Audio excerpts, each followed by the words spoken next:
We're here in Akumal, and it couldn't be any more different than Playa del Carmen. But it's only half an hour away, so it's super easy between the two. It's a highway. Right. Right? It's quick to get here, and like today, we started off the day checking out cenotes, which were fantastic. Love. You could see 50 plus feet down into the water, anything from fallen logs to fish to turtles, whatever it was, you get to see it. The water's super clean. So clear and blue, like turquoise blue. Just beautiful. Yeah. And we just finished our turtle tour, which was off the shore here. So we literally walked into the ocean with our masks and snorkels on and saw huge, massive turtles. I climbed up to get some air and just beautiful, like swimming, just calm, peaceful, right off the shore. We saw stingray. Yeah, stingray. We saw some reef shark. It was just a great trip. Yeah. And this place is magic. yeah, and you know, it being so close to Playa del Carmen, you could live in either one and get the benefit Like the of the opposite, other. yeah. It really is. Yeah. It's a great trip, and we're so glad we got a chance to do this. Yes, absolutely. If you're enjoying these videos and you're interested in learning more about living, retiring, traveling, or investing in Mexico, click the link below for our comprehensive free report. Hey, we're here in the Garden of Eden, Cenote, which is an amazing place. As you can see, the water's behind us. If you don't know what a cenote is, it's simply just a freshwater underground source. And the Yucatan Peninsula is famous for all the cenotes. There's thousands of them, and we just happened to come to this one because we thought it would be really cool because the name sounded it. And it's 5 minutes from where we're staying. So basically this whole area, the whole state is full of cenotes. And about a decade ago, Mark and I drove through the whole Yucatan Peninsula, going from cenote to cenote to cenote. And they're really incredible because you have to go through these jungle paths to find them sometimes. So today we drove through this long driveway, this gravel driveway with potholes and iguanas and all these creatures, you know, running in front of us. And here you end up in these magical pools. So this place has 3 different cenotes on the ground. And this is one of the little ones, but we were just in one of the big ones. It's clear water. You can't wear any sunscreen, so don't even try. You have to, because it is bad for the environment. So no sunscreen. Come at 8 in the morning because then no one will be here at all. Yeah, you can hear people screaming in the background because there's like a diving platform that goes from 15 feet all the way up to 23 feet. Yeah. So that's people are diving jumping into off the cenote and, right now. Very cool. We did it earlier. So. But it's absolutely amazing, and it's something that this whole state is known for. And you can't come to the Yucatan or the Riviera Maya and not go to cenotes. Like, it's just not, you just can't. And you don't have to jump off it, but just as long as you're stable on your feet and you could walk, it's amazing. And there are some that are even almost, you know, it's nature, so it's not going to be handicapped, you know, with ramps and everything.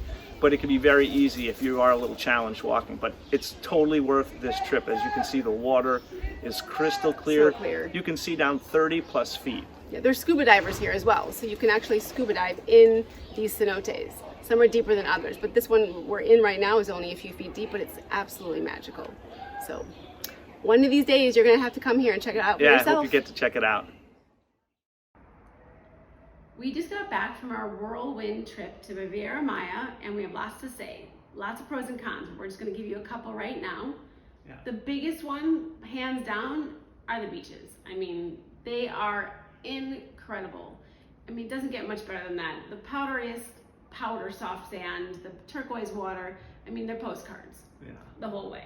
And all the outdoor activities that go along with it. Yeah, absolutely. And then after that, I would say just the sheer magnitude of international food options and people from around the world, which was really impressive. Yeah, you can get everything you want there food-wise. Right. So another great advantage of living in Playa del Carmen or in the Riviera Maya in general is the healthcare. I mean, there are some really great hospitals there, especially in Playa del Carmen, but also in Tulum, but definitely some great healthcare there. Yeah, and dentistry too. Yeah, you know, absolutely. But with the good comes the bad. Right, and for us, we weren't on like a real estate tour. But as a matter of just exploring, we asked people about rental options. We didn't really get into any purchase stuff, but from a rental standpoint, it's not affordable. It's not as affordable, excuse me, as what I would have thought. There are a lot of beautiful places, but it would make you think like you're somewhere either on the east coast of the U.S. or the west coast of the U.S. Again, we weren't in that search mode, right? But there just wasn't as many readily available. Yeah.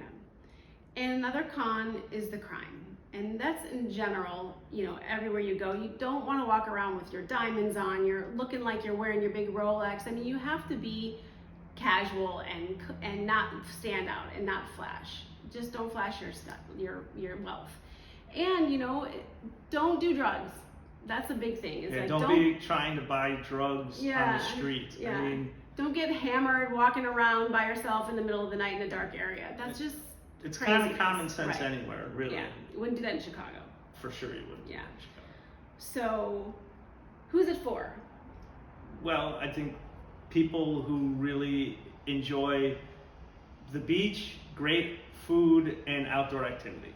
So basically, yes. Could be. You heard it here first.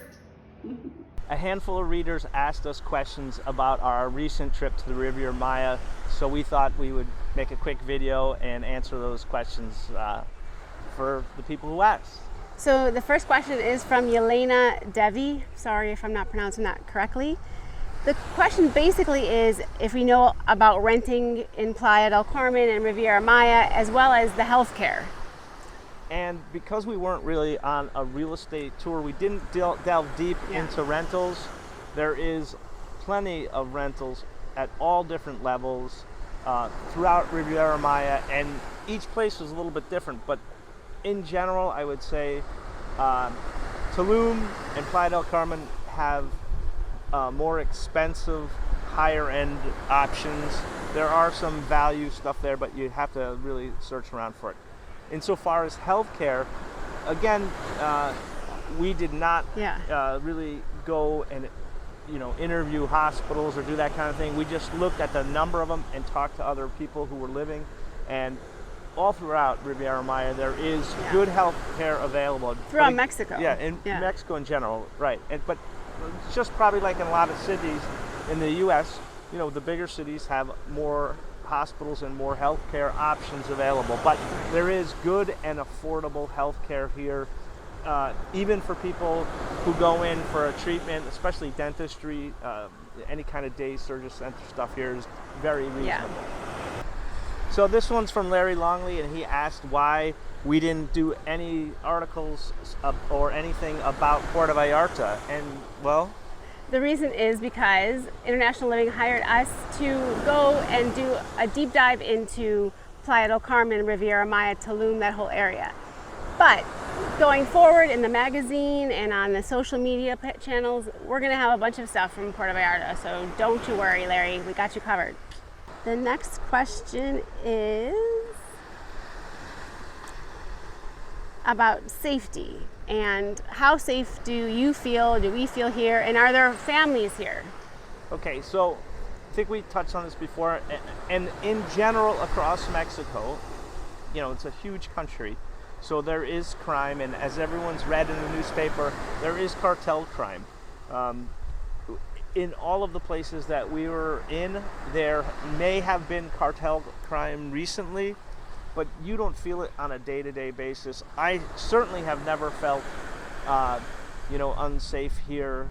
Not at all, I mean, really, what about you? Because I wouldn't go out at night and get drunk and walk around by myself. Like, I wouldn't do that in any city ever. Yeah. So do I feel safe here? Yes, but I also use common sense. Being from Chicago, being from the city, like, you just use common sense. Don't go out late at night. Don't wear flashy jewelry. Cash, just be humble, be cool, be around people. Don't walk through dark alleys, and you'll be fine here. And those questions were from, same question we got twice, from Jean Malfris and from Laura Glynn. So the next question is...